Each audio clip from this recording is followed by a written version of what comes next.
Assalamualaikum warahmatullahi wabarakatuh teman-teman semua. Terima kasih sudah mengklik video ini dan semoga semua dalam kondisi yang sehat walafiat dan tetap dipermudah segala urusan serta makin dilimpahkan rezekinya. Kita berdoa juga semoga Allah melindungi kita dimanapun kita berada. Amin ya rabbal alamin.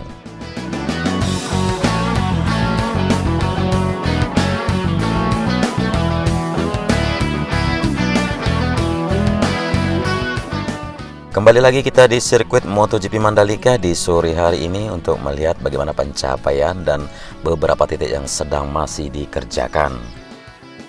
Dan sekarang kita melintas di atas area parkir untuk kawasan VVIP yang sudah diaspal, kemudian area di mana akan dibangunnya Hospitality Suite atau Convention Exhibition yang akan berjejer juga nantinya di belakang area pedok, di belakang area modular building yang sudah berderet sepanjang 350 meter dari samping race control menuju ke tunnel 1.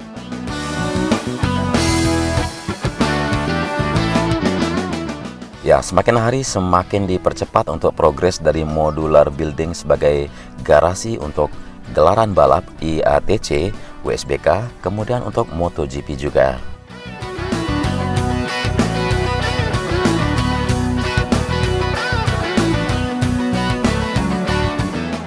Dan ternyata sirkuit Mandalika memiliki pedok dengan luas hampir 2 hektar yang digunakan dan direncanakan untuk 40 garasi, namun ternyata bisa dirangkai atau dirakit sebanyak 50 garasi seperti yang terlihat di depan sini. Pengerjaan sisi atas untuk rangka atap terus dituntaskan, yang mana target dari pemasangan modular building di sini dalam 20 hari sejak hari pertama dirakit dahulu. Dan sekarang sudah masuk ke hari yang 11, tinggal 9 hari lagi, maka harus tuntas dan ternyata terbukti sangat efisien, praktis, dan sangat cepat. Juga ini bisa kokoh dan sangat tahan lama. Apalagi seperti yang kita lihat pembangunan sirkuit Mandalika yang berlokasi di pinggir pantai atau mepet dengan laut langsung seperti ini. Jadi untuk bahan-bahan sudah dipilih yang tidak bisa korosi, yang tidak bisa kena karat, dan sebagainya.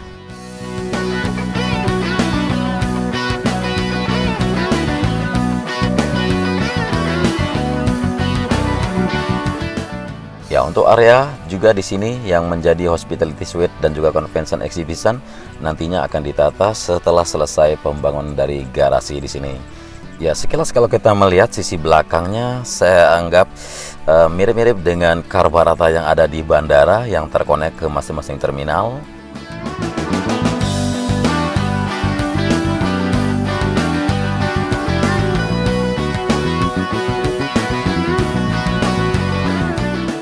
Ya, namun bangunan Karbarata seperti ini sebagai jalur naik ke lantai 2 dan juga difungsikan sebagai restroom atau kamar kecil bagi para pengguna area di sini, yaitu para tim kru atau juga para media center dan beberapa dari tamu-tamu VVIP khususnya yang mana nantinya akan duduk di lantai 2 di area bangunan modular building yang merupakan garasi pedok dari sirkuit MotoGP Mandalika ini.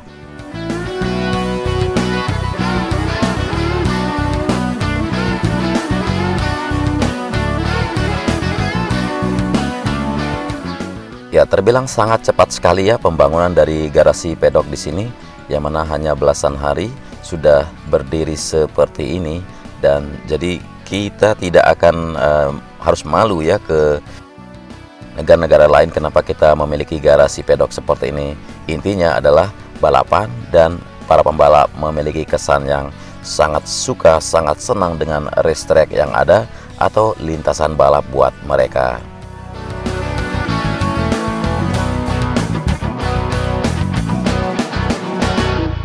Nah, di bawah sini sudah mulai tahap konstruksinya dari area VIP Village. Jadi teman-teman mungkin masih ingat ada tiket seharga 19,5 juta dari 14,5 juta sampai 19,5 juta, dan itu harga termasuk dengan akomodasi bagi para mereka.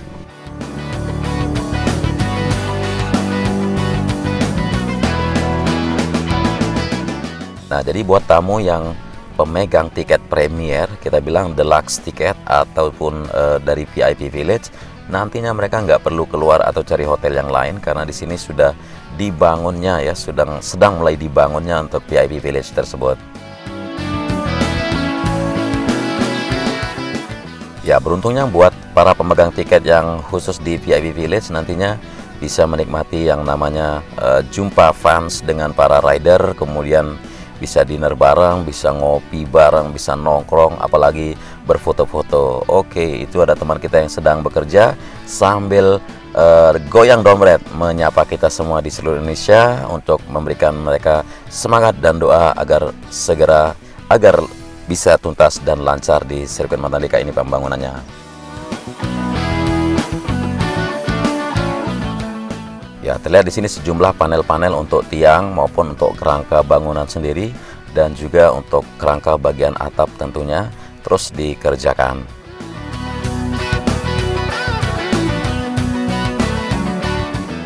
Ya, sedikit mirip dengan bangunan modular building yang sudah kita lihat tadi di area pedok. Jadi VIP Village juga akan serupa, namun di sini bedanya dari sandwich panelnya, yang mana dinding-dinding mereka sudah didesain khusus, ada pintu, ada jendela dan sebagainya seperti yang diangkut oleh sebuah truk di sini. Ya, mungkin saya tidak akan rincikan bangunan yang mana, lembaran yang mana merupakan dinding, lembaran mana yang merupakan kusen dan jendela atau pintu. Yang terlihat di sini sejumlah kayu yang akan difungsikan untuk bangunan tersebut dan juga sejumlah seperti atap di sini ya untuk bagian roof di VIP Village-nya sendiri.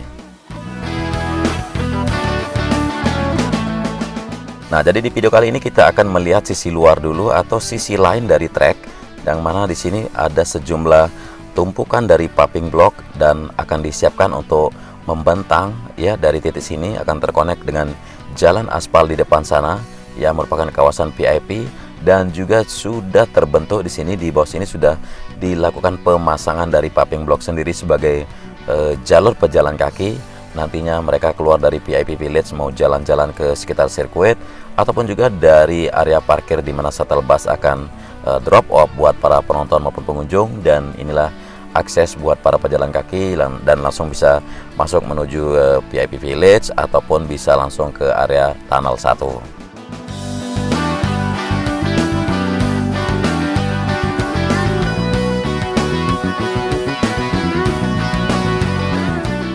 Ya, kita tinggalkan kawasan VIP Village, kita langsung menyeberangi track lane. Di sini kita di sisi kanan dari trek lurus pada tikungan pertama, dan di sini pengerjaan dari main grandstand di 1A dan 1B terus dituntaskan, yang mana lahannya sudah rapi dan sudah padat. Jadi teman-teman nggak usah khawatir kalau akan becek dan sebagainya, karena bentangan tribun sendiri atau bentangan grandstand sendiri sudah memiliki atap seperti ini, dan tidak ada tumpahan air atau guyuran hujan yang akan menimpa area bawah di sini. Seperti yang terlihat sudah ada celah-celah untuk drainasenya juga, walaupun sifatnya sementara, walaupun terlihat sementara seperti di depan sini ada celah dan tidak akan banjir. Kemudian di sisi kiri dari trek lurus sebelum tikungan pertama, dari kejauhan sini kita bisa melihat area luar AMP, yang mana di sini ada eskavator warna Tosca biru dan sedang dipersiapkan area untuk grandstand MotoGP sendiri, dan bentangannya hampir sepanjang 200 meter mendekati sisi pojok dari service road luar di tikungan yang pertama ini.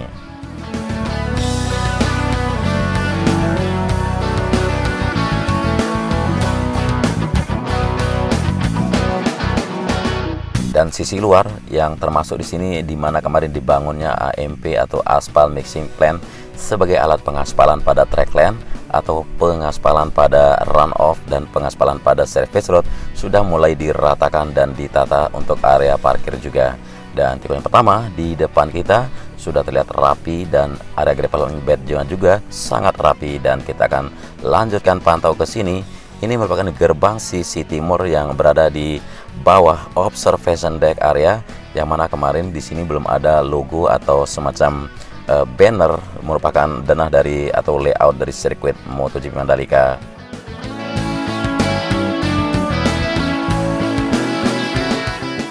Ya, kita akan coba mendekati observation deck lagi bagaimana progres. Nah, sudah terlihat sejumlah bunga-bunga di dalam pot sudah ditata rapi di sini sebagai pemanis atau sebagai garnish atau hiasan pada observation deck. dan juga pengerjaan sisi atas untuk merapikan atau memuluskan dari tembok-tembok di sini. Selain itu akan pemasangan juga untuk lembaran-lembaran kaca sebagai dinding agar terlihat supaya nanti di saat hujan atau panas tidak langsung menerpa para penonton atau VVIP yang hadir di bagian observation deck di sini.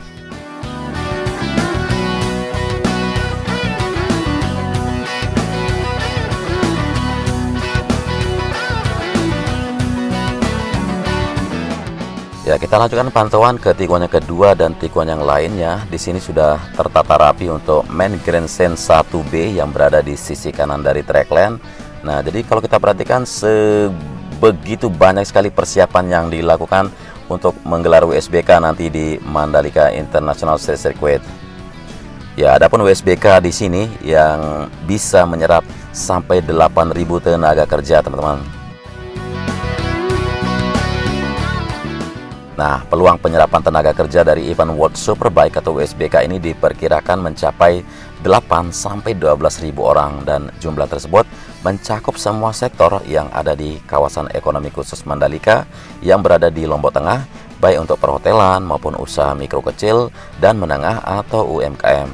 Nah, seperti yang disampaikan oleh Kepala Dinas Tenaga Kerja dan Transmigrasi atau Disnaker Trans Provinsi NTB, Igede Putu Aryadi telah mengatakan kalau pekerja yang terserap bukan hanya pekerja yang telah dirumahkan akibat pandemi COVID-19, melainkan juga pencari kerja baru. Dengan begitu, angka pengangguran terbuka di NTB diperkirakan akan sedikit berkurang dengan terbukanya lapangan kerja di KEK Mandalika ini.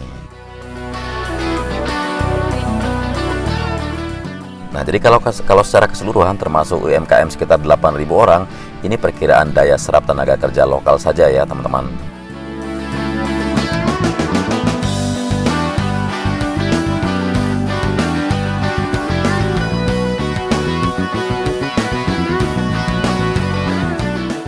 Dan berdasarkan analisa awal ya yang dilakukan oleh Disnaker Trans ya, kebutuhan tenaga kerja di KEK Mandalika ini berasal dari 8 hotel bintang 5 yang sedang dibangun, di mana total investasi untuk hotel-hotel ini mencapai 14 triliun rupiah dan mampu membuka lapangan kerja baru dengan daya serap mencapai 570.000 tenaga kerja.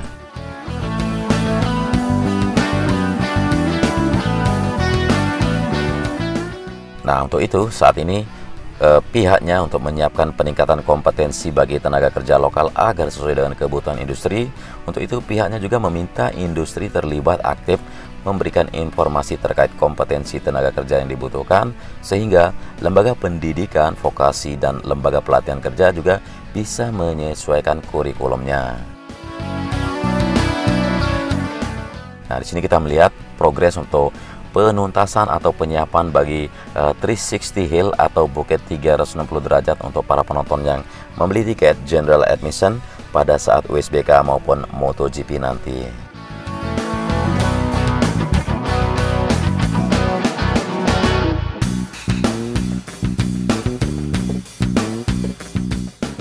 Nah, dengan munculnya peluang kerja baru di KEK Mandalika seperti ini ya, diharapkan bisa menyerap tenaga kerja lokal juga, karena banyak lulusan perguruan tinggi memilih-milih pekerjaan. Dan berdasarkan data dari BPS hingga Februari 2021 kemarin, kalau angka pengangguran terbuka di NTB itu mencapai 3,95% atau sekitar 109.074 orang. Itu jumlah tersebut sudah didominasi oleh sarjana dengan jumlah 7,7%.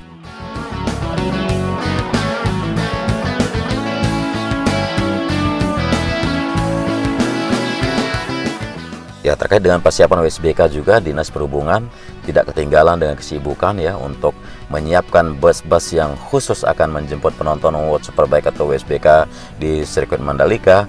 Jadi ada 5 koridor yang sudah kita bahas dari video-video sebelumnya, diantaranya dari bandara ke Mandalika, dari Gilimas ke Mandalika, lalu dari Bangsal Lombok Utara ke Mandalika, dan dari Kota Mataram sendiri nanti dari Islamic Center ke arah Mandalika, dan yang terakhir itu dari Lombok Timur di Pelabuhan Kayangan menuju Mandalika juga. Dan untuk bus medium yang memiliki kapasitas 30 kursi itu disiapkan sebanyak 58 unit Kemudian untuk yang 40 kursi juga disiapkan sekitar 5 unit, bahkan 61 bus dengan 15 kursi. Nah, jadi di sini kalau kita lihat tribun-tribun ini disiapkan, jadi sejumlah kursi-kursi dari shuttle bus maupun bus-bus tersebut nanti akan mengisi sejumlah tribun yang terbentang di acara WSBK tentunya.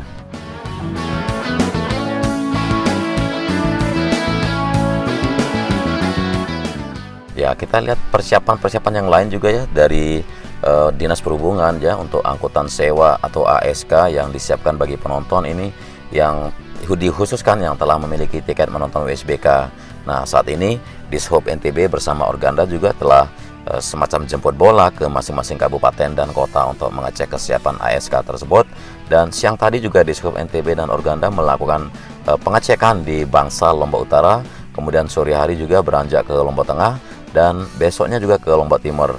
Jadi skema transportasi WSBK itu bisa melayani sejumlah jumlah pengunjung atau penonton WSBK yang diperlukan itu harus mencapai 25.000 orang.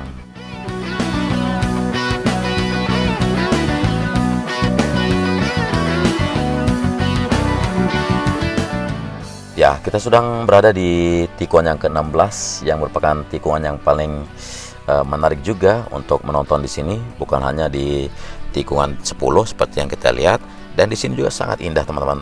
Kalau kita perhatikan duduk di sekitar sini, kita akan melihat pemandangan seperti ini.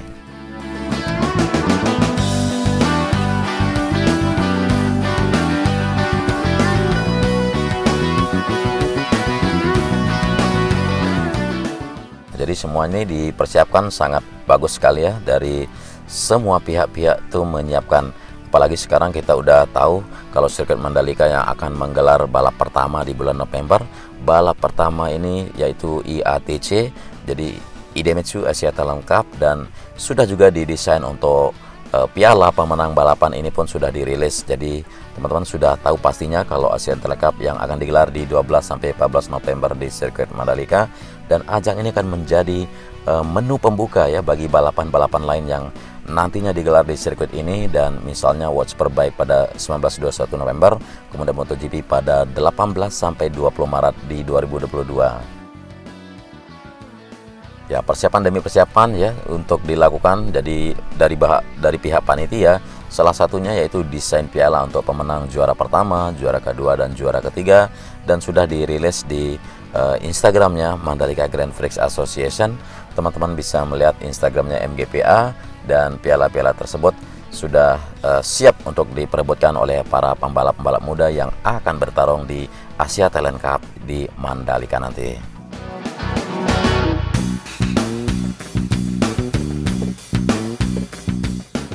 Ya, jadi mungkin ini saja dulu yang bisa saya bagikan informasi ke teman-teman semua, dan ya kurang lebihnya dari narasi maupun visual tidak lupa saya mohon maaf, dan jaga terus protokol kesehatan agar kita bisa segera berjumpa di Mandalika.